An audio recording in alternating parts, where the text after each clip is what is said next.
What's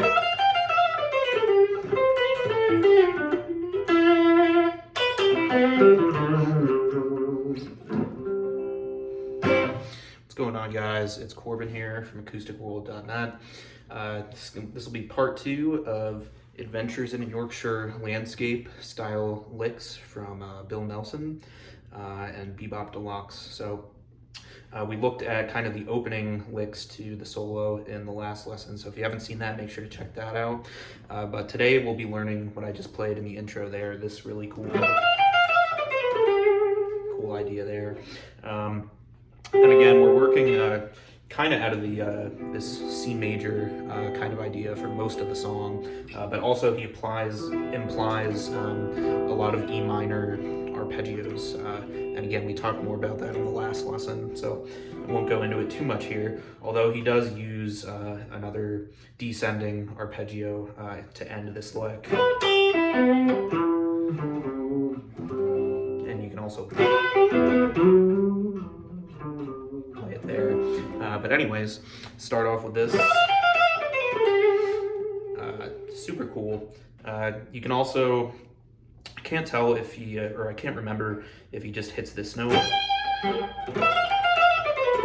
before going into it, but essentially we're out of this, this D shape.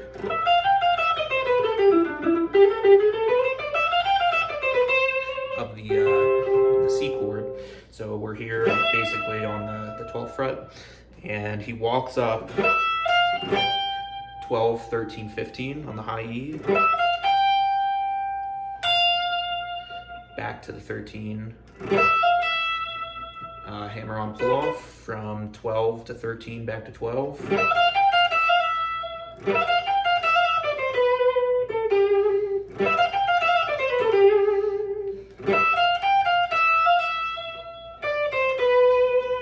and then just descending 15, 13, 12 on the B string,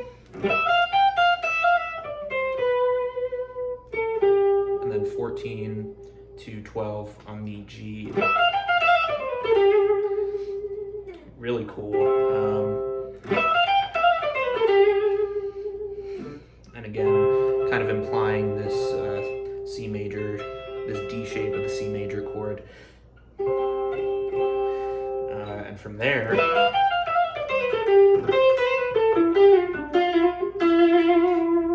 another really cool phrase.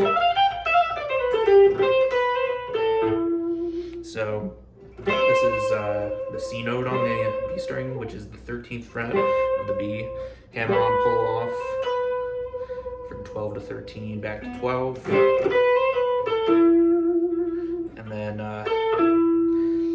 this is 14 on the G, and then on the D string as well.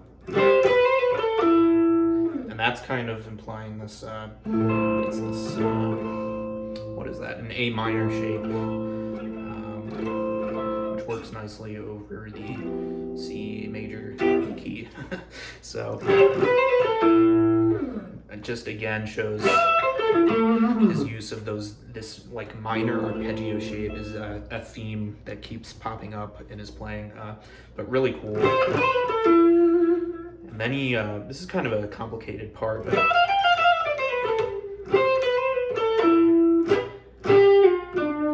so he slides from the 12th fret down to the 10th fret on the G string, and then hits the 12th fret on the D. And then he does this legato line. That's all hammer-ons after the first note is plucked, and that's 9, 10, 12 on the G. And then ending on that 9th fret of the G string as well.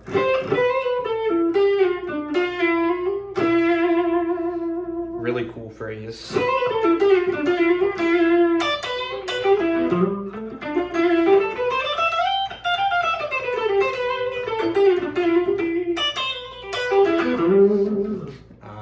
Just, you know, that's an example of like taking those ideas and making it your own. But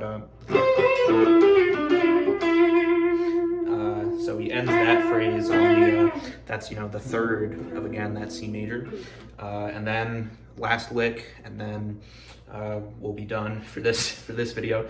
It's, again, you can either play it, that E minor idea, you can play it right here, which, again, I taught that lick in the first lesson, so if you want to play it that way, go check out that video. But you should also learn this way of phrasing it, or fingering it.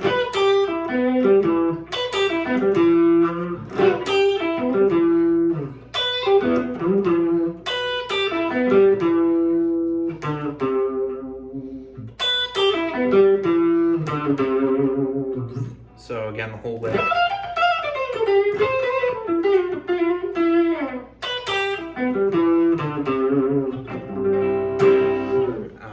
And to play that, he's doing the 7th fret to the 3rd fret on the high E, and then the 5th fret on the B string, and then completing the arpeggio with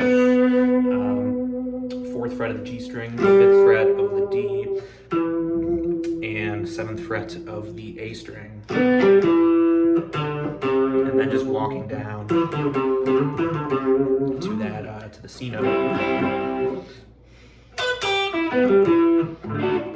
Kind of implying that idea.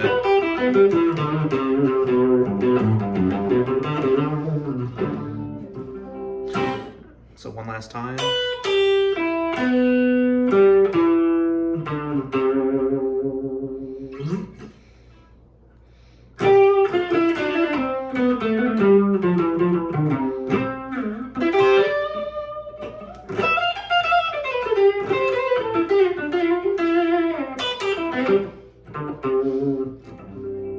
Alright guys, and I'll leave you with that, and in the next lesson we'll be looking at some legato lines and an ascending pattern that he uses, which sounds something like this.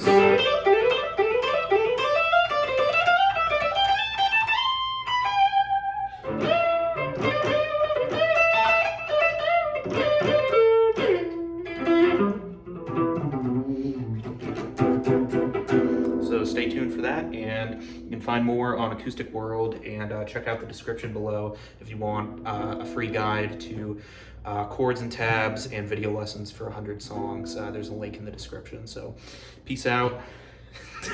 See you in the next video.